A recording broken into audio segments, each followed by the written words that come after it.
پیارے دوستو، یوں تو دنیا میں شب و روز لاکھوں گھر بنتے ہیں، کہیں خوبصورت ولاز رہنے کے لیے گھر اور آسمان کو چھوتی عمارتیں بنتی جا رہی ہیں، لیکن بحیثیت مسلمان کیا آپ جانتے ہیں اللہ تبارک و تعالیٰ کا گھر یعنی خانہ کعبہ جو ہر مسلمان کے دل میں بستا ہے، کب، کیوں اور کس نے تعمیر کیا؟ سب سے پہلے خانہ کعبہ کا طواف کس نے کیا اور موجودہ تعمیر کتنے سو سال پرانی ہے، اور آج تک خانہ کعبہ کو کتنی بار تعمیر کیا جا چکا ہے؟ ان سب سوالوں کا جواب ہر مسلمان کے لیے جاننا بہت ضروری ہے، لہٰذا بحیثیت مسلمان یہ سب جاننے کے لیے اس چھوٹی سی ویڈیو کو پورا ضرور دیکھیے گا۔ آپ دیکھ رہے ہیں چوراہی وائس۔ بسم اللہ الرحمن الرحیم۔ السلام علیکم ورحمۃ اللہ وبرکاتہ۔ پیارے دوستو، اللہ تبارک و تعالیٰ نے قرآن پاک کی سورت آل عمران میں ارشاد فرمایا ہے، ترجمہ: اور بے شک اللہ تبارک و تعالیٰ کا پہلا گھر جو لوگوں کے لیے مقرر کیا گیا وہ مکہ میں ہے، جو تمام دنیا کے لیے برکت والا اور ہدایت والا ہے۔ پیارے دوستو، خانہ کعبہ کی موجودہ عمارت تقریباً 400 سال پرانی ہے، جسے 10 مرتبہ تعمیر کیا جا چکا ہے، اور سب سے پہلی تعمیر حضرت آدم علیہ السلام سے 2000 سال پہلے ہوئی، جو فرشتوں کی تعمیر تھی۔ پیارے دوستو، تفسیر قرطبی میں لکھا ہے کہ فرشتوں نے اللہ تبارک و تعالیٰ سے کہا، انسان تو تخلیق کے بعد زمین میں فساد برپا کرے گا اور خون ریزی ہوگی، جس پر اللہ نے فرمایا، جو کچھ میں جانتا ہوں تم نہیں جانتے۔ فرشتوں نے خیال کیا کہ اللہ ہم سے ناراض ہو گیا ہے، لہٰذا وہ معافی کے لیے اللہ تبارک و تعالیٰ کے عرش کے نیچے طواف کرنے لگے اور اللہ کی تسبیح بیان کرنے لگے۔ پھر اللہ تبارک و تعالیٰ نے اپنی رحمت سے اپنے عرش کے نیچے خوبصورت حسن و جمال والا گھر تعمیر کیا، جو 4 ستونوں پر قائم تھا اور بعد میں بیت المعمور کے نام سے مشہور ہوا،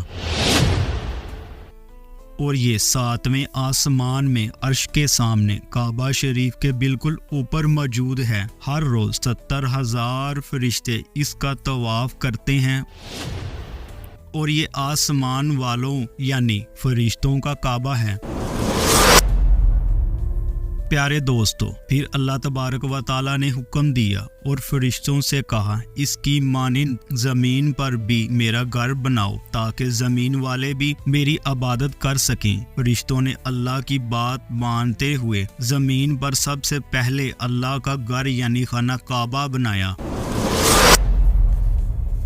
اور سب سے پہلے فرشتوں نے ہی طواف اور حج ادا کیا۔ پیارے دوستو، خانہ کعبہ کی دوسری تعمیر اس وقت ہوئی جب اللہ تبارک و تعالیٰ نے حضرت آدم علیہ السلام کو تخلیق کیا اور زمین پر اتارا۔ حضرت آدم علیہ السلام زمین پر تشریف لائے تو اللہ سے عرض کی، یا اللہ، میں یہاں نہ تو ملائکہ کی تسبیح سن سکتا ہوں اور نہ کوئی عبادت گاہ دیکھتا ہوں، جیسا کہ آسمان پر بیت المعمور کو دیکھتا تھا، جس کے ارد گرد فرشتے طواف کرتے تھے۔ حضرت آدم علیہ السلام کی فریاد سن کر اللہ نے آدم علیہ السلام سے کہا کہ جاؤ، جہاں ہم نشان بتائیں وہاں کعبہ تعمیر کر لو، جس کے ارد گرد طواف کرو اور عبادت بھی کر لو۔ اللہ تبارک و تعالیٰ نے حضرت جبرائیل علیہ السلام کو حضرت آدم علیہ السلام کی رہبری کے لیے بھیجا اور نشان والی جگہ بتائی، پھر اپنا پر زمین پر مارا تو 7 زمینوں میں کعبہ شریف کی بنیاد ڈال دی۔ پھر فرشتوں نے 5 پہاڑوں کے پتھروں سے اسے بھر دیا، پھر کعبہ کی 4 دیواروں کو اونچا کر دیا۔ یوں خانہ کعبہ کی تعمیر مکمل ہوئی۔ جب خانہ کعبہ کی تعمیر مکمل ہوئی تو آدم علیہ السلام اور اماں حوا اس کا طواف کرنے لگے اور اللہ کی عبادت میں مصروف ہو گئے۔ پیارے دوستو، جب خانہ کعبہ کی بنیادیں کمزور ہونے لگیں تو حضرت آدم علیہ السلام کے بیٹے حضرت شیث علیہ السلام نے اس کی تعمیر کی۔ بعض مفسرین کا کہنا ہے کہ حضرت شیث علیہ السلام نے صرف خانہ کعبہ کی مرمت کا کام کیا اور اس کی تعمیر نہیں کی۔ پیارے دوستو، خانہ کعبہ کی چوتھی تعمیر کی ضرورت اس وقت پڑی جب حضرت نوح علیہ السلام کی قوم پر اللہ کا عذاب آیا۔ طوفان نوح میں خانہ کعبہ کی عمارت بہہ گئی۔ ایک اور روایت کے مطابق خانہ کعبہ کو آسمان کی طرف اٹھا لیا گیا اور یہ جگہ ایک اونچے سرخ ٹیلے کی طرح بن گئی۔ اور پھر جب حضرت ابراہیم علیہ السلام اس دنیا میں تشریف لائے تو اللہ تبارک و تعالی نے انہیں حکم دیا کہ وہ کعبہ کی تعمیر کریں۔ حضرت ابراہیم علیہ السلام نے اللہ کا یہ حکم اپنے بیٹے حضرت اسماعیل علیہ السلام کو بتایا تو حضرت اسماعیل علیہ السلام نے رضامندی ظاہر کی اور خدمت کے لیے وعدہ کیا۔ پیارے دوستو، حضرت ابراہیم علیہ السلام ایک کاریگر اور حضرت اسماعیل علیہ السلام ایک مزدور کی حیثیت سے کعبہ شریف کی تعمیر میں لگ گئے۔ 5 پہاڑوں کوہ لبنان، کوہ ہرا، کوہ ابو القیس، کوہ صفا، کوہ مروہ سے حضرت جبرائیل علیہ السلام پتھر اٹھا کر لاتے اور حضرت ابراہیم علیہ السلام کعبہ کی دیواروں میں لگاتے۔ پیارے دوستو، جبل ابو قبیس کے کنویں سے 2 پتھر ملے۔ حضرت ابراہیم علیہ السلام ان پتھروں کو اٹھا کر لائے۔ ان میں ایک پتھر حجر اسود تھا اور دوسرا پتھر مقام ابراہیم کے نام سے مشہور ہوا۔ یہ وہ پتھر ہے جس پر حضرت ابراہیم علیہ السلام نے کھڑے ہو کر کعبہ کی تعمیر کی۔ جیسے جیسے کعبہ کی دیواریں بلند ہوتی ویسے ویسے یہ پتھر بھی ہوا میں بلند ہوتا جاتا۔ یوں کعبہ کی چوتھی تعمیر مکمل ہوئی۔ پیارے دوستو، کعبہ شریف کو 5ویں بار قوم عمالقہ اور 6ٹھی بار قبیلہ جرہم نے تعمیر کیا۔ کعبہ کی 7ویں تعمیر حضور صلی اللہ علیہ وآلہ وسلم کے پاک نسب میں سے ایک بزرگ جن کا نام حضرت قصہ بن کلاب تھا، انہوں نے خانہ کعبہ کی اثر نو تعمیر کروائی۔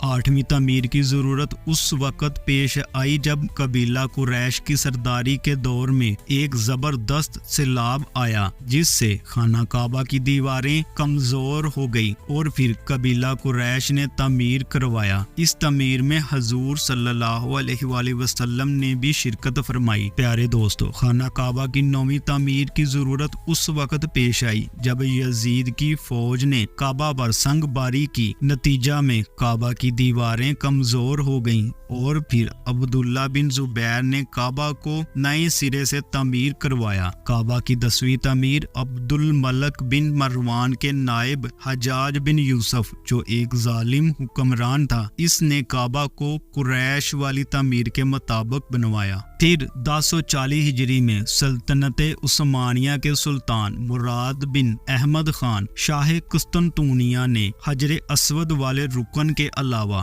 ساری عمارت کی بنیاد کو بنیاد حجاج کے مطابق تعمیر کروایا۔ کعبہ کے اندر سنگ مرمر کا پتھر لگوایا اور خوبصورت چھت بنوائی اور سیاہ رنگ کا نہایت نفیس پردہ جس پر کلمہ طیبہ تحریر تھا اور سنہری لفظوں میں سلطان کا نام بھی لکھا ہوا تھا، ڈلوایا۔